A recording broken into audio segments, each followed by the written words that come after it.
Good. Somebody record that and send it to Daniel Sharma. You know I'm seeing you next week in Barcelona. Well, that's going to be awkward. Thank you, darling. Hi. Hello. How old were you when you got your first camera? My first camera? Oh. I actually was in Atlanta. Just after I booked Vampire Diaries for the first time. You know, I never really had money as a kid, so I could never really buy a camera. But when I got the job, I finally got paid a little bit of money. So the first purchase that I made after getting Vampire Diaries was buying a camera. You know, and it wasn't a very good camera, but I loved it. And I took some great photos on it. So I just recently upgraded my camera to a slightly better camera. So yeah, I was really happy about that. I do enjoy taking photos. I think it's not possible, but can I get selfie? Yeah, okay. I mean, guess what? It is possible because I do what I want. Come up.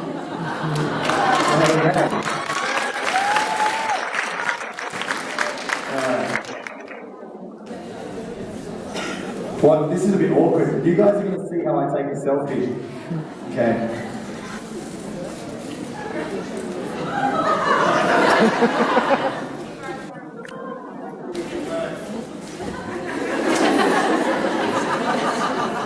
No worries.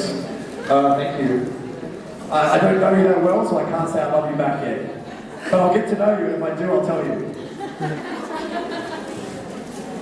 You don't understand. Perfect. It's perfect. You should tell. Okay. Thank you, girls. All right, next question. Let's get serious. Let's get some deep questions going on here. Stop walking. Sit where you are. Good. Perfect. Guys, what are you doing? What's going on? Good. I like you. You ran to your seat as soon as I started pointing things out. You've got motive. Okay. Walk upstairs. Perfect. Let's go. Hi. I just want to say to you that, yeah, I have a borderline, so I thought all these years that you didn't like me because I didn't fit in or something. It's just my mind. But today I took a picture with you, and I want to thank you so much for being so kind and sweet to me, and now I really like you. Yeah. I like you too. I always thought not, but it's just my mind. I cannot do something about it. So. Aww. Can I tell you something? Sometimes I don't like myself. And we're all like that, right? We all have insecurities and we all have flaws in our life. And some mornings I wake up and I look in the mirror and I'm like, you know what, mate? I hate you. And then you kind of like, it's just part of life, you know? But then, you know, there's days where you wake up and you're like, hey, I'm really proud of myself. I did something good today. So if I've ever made you feel like I don't like you, maybe it was me just going, I hate you, Nate. I hate you, Nate. And you might have heard my own voices. But can I give you a hug to make sure that we're cool? That we're good? Come on, let's hug it out. Aww.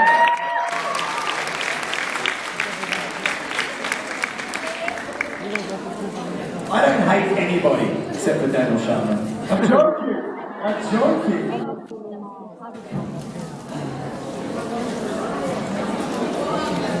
That was a good hug too. Good warm hug. Thank you. You're welcome. Okay. Now we got that cleared up. Hi, Nate. Yes. I would like to know your favorite life quote. Ooh, favorite life quote. That I wrote? No, just your favorite one. I wrote it. You read somewhere or... I wrote it. Who's seen my quote? I write a couple of quotes. I like quotes. One of the quotes I really, really like, which I actually shared with a group of people just in my meet and greet, is to judge one's heart, first ignore his or her fame, fortune, and beauty, which I think is really, really important. Because so often in our world today, all we care about is, you know, talent, fame, fortune, and beauty. And those are the things that we judge people on. And those are the things where we say, well, is this person cool or is this person not cool? And it's always based on how much money they have, how good looking they are, if they're talented at something, you know? And I think it's really, really a dangerous way to be because we ignore the most important thing about what makes us special, which is in here, the heart, right? And it's difficult because we definitely live in a society and it's like validation based. You know, you go on your Instagram and it's like, how many likes do I have? How many followers do I have? And the people that generally have the most followers are the most attractive and the ones that post the most pictures of themselves. Guilty. And I do like to take sunset photos as well. But to move away from that, if we could live in a world where we really just judge people by the actions of their heart, the people that we really, really would like and respond to would be very, very different than the people we respond to today, which I find very interesting. So I like that quote because it reminds me, hey, forget about this, the way I look, and forget about necessarily what I do for a living as an actor. What does my heart do for people, and what do people see if they took everything away and just judged me by the actions of my heart? What sort of person would I be? Would I still be liked by people? Or would people go, you're not very nice, and you're always miserable, and you don't really do anything for anyone, you know? So that's probably the quote that I like the most. Okay. Does that help? Yes. Cool. And I would like to know if I could get a hug too, please. Last one, because then everyone's going to ask, and then, you know, I think one year I hugged everybody. And it took forever. Alright, here you go. Next question. Hi. Next hug. You're funny. What's your favorite episode of The Originals and why? I really liked episodes in season 2 where we had a flashback where we're doing the Shakespeare scene. Do you remember that? And Cole was just really, really nasty with young Marcellus. I enjoyed playing that episode because I was just really, really like nasty and I was killing people and I was cheeky and I was just doing whatever I wanted. And then I haven't seen the most recent episode, but I know it's a really, really big one, which is episode 21, where I can't say anything. No spoiler alerts. I killed the Klaus, and you know, it was a really hard scene to shoot because obviously he was like the main character. Most people were really shocked that Joseph's not going to be on the show anymore, but when I killed him, it was really, really rewarding. I'm joking. I'm sure you know that. So yeah, I would say that. Thank you. No worries, thank you. No harm. Alright. Hi, I wasn't gonna ask for a hug. Good. I just wanted to say thank you for being here. And thank you for this moment at the meet and greet, you know what I'm talking about. Thank you so much. Just wow. And then you were going on and on about how important acting is for you and how much you love your job. So how did you get into it? Yeah, so I used to play basketball at a really high level as a kid, and I was really, really quite good at it. I just wasn't really that tall. And one year I had a really, really bad accident. So basically what had happened is I stole the ball from halfway and I was going up for like a dunk, and this kid came from behind me when I was 15 and he knocked my legs out from underneath me and I went head first into the wood and I hit my head right here. And if you see, on the TV I can't, but I actually have a bump here. I don't know if you can see it. But now you can, and now you're always going to see it for the rest of your life. Because that's what I see every single day I look in the mirror. But this is actually caused by when I hit the wood and I got knocked out, and it was so bad, this is what I get told. So when I hit the wood, that was the first point of contact, and it went green and like this straight away. And like when it happened, 3 people threw up. It was really, really bad. I woke up in hospital, and I still thought I was on the basketball court. And I was like, that's a foul, 2 shots. And the doctor was like, okay, you've been in hospital for 2 days.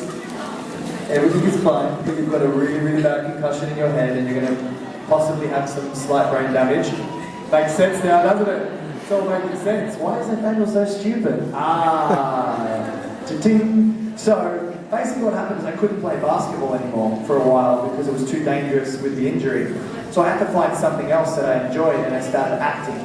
And I was doing it just in school, in high school, and I remember being on stage for the first time, and I made a few people laugh at this little skit that I did. And that feeling of making people believe in the story that I was telling was intoxicating. And I guess I just got the bug ever since, and I just wanted to tell stories and engage with people, and either make people feel something, whether it was laughing or crying or, you know, made them feel something about themselves. And I think that's what I relate to so much with acting, the storytelling element. So I started doing that in high school, and then, you know, one thing led to another, and I auditioned for a drama school, and I got in, and, you know, I think I just kept going, and that led me to Brussels. Now I'm here. No worries. Thank you, darling. Hi, Nick. Hi. What have you learned from being on TV? Wow. That's with life, or with myself, or with... Yes, with yourself? I would say the biggest lesson... Yeah.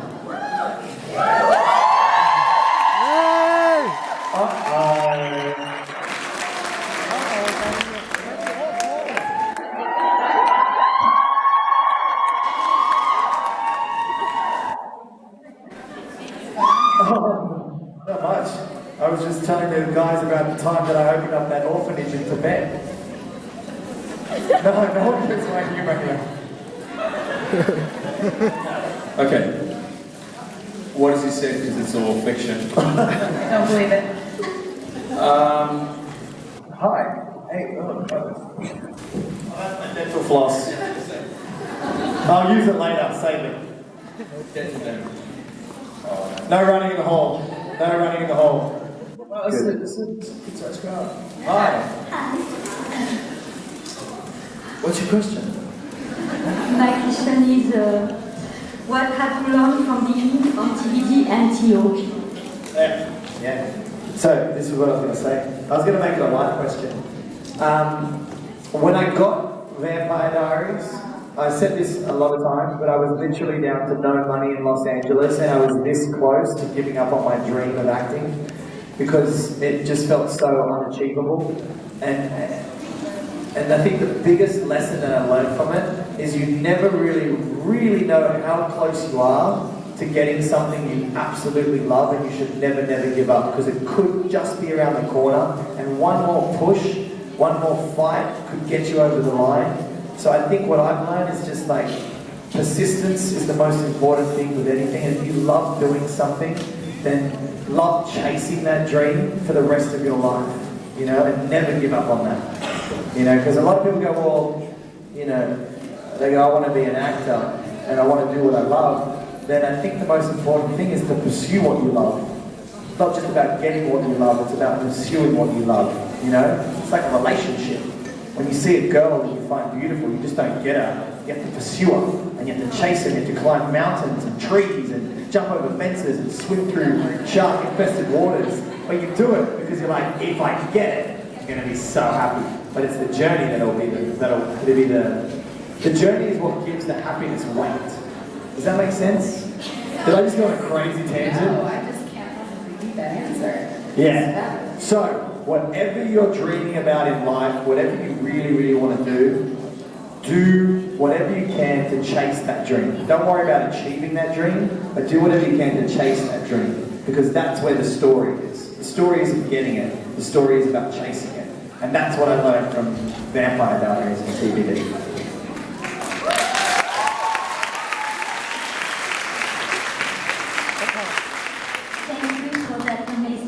Show and to connect it many of the people everywhere. Merci beaucoup. Thank you. Thank you so much. Hi. Hi. I'm going to ask a personal question. question because the microphones don't have really parenting skills. I'm a little parents of you. And because I love my dad, I want to know if you have personal and good experience with your parents. Very good. You think? Okay. Well, my dad left when I was 2 years old, so I only have a relationship with my mum, and it definitely made life more challenging.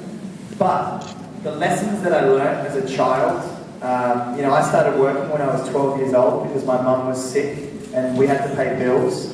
And my first job was actually in a video store, and I was cleaning shelves. And I would literally, it was a Blockbuster Video, if you know what that is, not around anymore because videos aren't very popular. But I would clean the shelves, and it would take me a whole month to get through the whole store. And as soon as I finished, the dust started on the other side, so I just start over again. And it was this cycle. And it was really frustrating as a kid because I was like, life's not fair because I'm 12 years old and I'm paying bills and I don't know who my dad is. And you see these kids that have these great relationships with both their parents, and it was difficult. But the lessons that I learned about working hard and having to push through difficult times because my dad wasn't present definitely gave me the tools to push through the difficult times as an actor. So I was really, really grateful for it. And the other thing was this, I ended up meeting my dad when I was 30 years old, and it's a very public thing to share, but anyway, here we go. And after I met him, it was the first time in my life that I was grateful that he left. Because there was nothing that I could have taken from his life that would have made me a better person. The fact that he was gone was better for me than him being present. And I was grateful for that moment because I was like, it was almost, because I'm very spiritual, I was like, God, thank you for removing him from my life and making me struggle as a child. So it'll give me two things. It'll teach me how to work hard, and it'll teach me how to also fight through difficult times, but it's also going to teach me how to be an amazing father, because I know when I have kids, I'm going to love them 10,000 times more than my dad ever could have loved me, which was nothing really. But, it's all the way you look at life, Every single person in this room is fighting something today, whether they want to share it or not, whether it's very, very personal or whether it's something that they do talk about. But we all fight something in life, right? No one in this room is void of problems. Life is a challenge. It's just how you want to take on the challenge and how you look at life, And then really it all comes down to attitude, right? So I could have easily gone, oh, life's not fair, well, why did I have to be the kid that missed out on having, two parents? Or I could go, okay, cool, this is a challenge that I have to overcome, and I don't know where it's going to take me, but I know it's going to be somewhere positive, because if I think positive, I go positive, right? You think negative, you go nowhere. I think...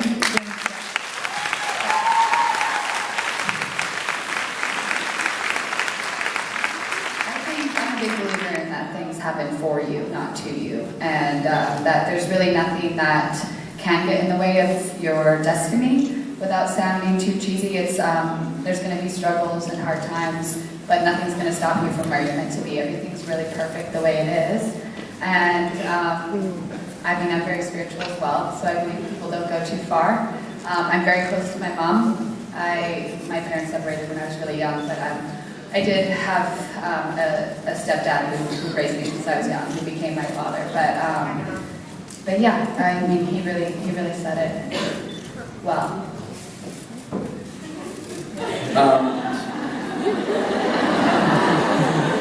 I had two parents at home. I had a father who was just a very busy man, so I never saw him as a kid.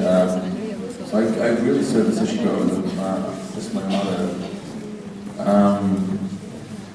It's an interesting thing. I don't have a particularly good relationship with either of them. So it's interesting too, because I think now as a dad, you break the cycle. Yeah, you try to break the cycle. Yeah, you see yourself falling in the same traps, but you do your best to break the cycle. Thank you so much. I'm going to give you a quick hug. You stay there. We'll get the next question.